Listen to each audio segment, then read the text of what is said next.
কার্যত এই রাজ্যে সরকারের পাশাপাশি আরেকটা সমান্তরাল সরকার চলেছে, সরকারের বাইরেও আরেকটা সরকার।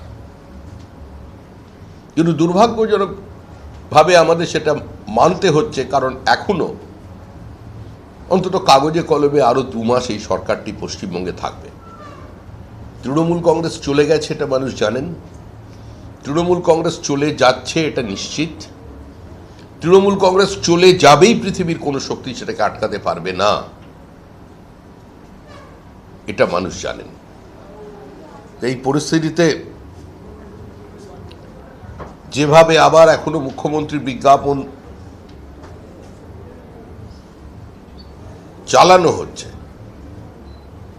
এবং তার প্রতিবাদ করতে গেলে একজন শিক্ষক আক্রান্ত হচ্ছেন, বিজেপি প্রার্থী প্রচার করতে গেছেন নারায়ণগড়ে, তার উপরে আক্রমণ, হিংসাকে এখনো পর্যন্ত সম্পূর্ণ নিয়ন্ত্রণে আনতে পারেনি নির্বাচন কমিশন।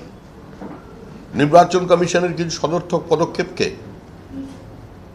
আমরা স্বাগত জানিয়েছি এবং আমরা আশা রাখি পশ্চিমবঙ্গে এবার ভয়মুক্ত পরিবেশে রক্তপাতহীন একটা নির্বাচন হবে।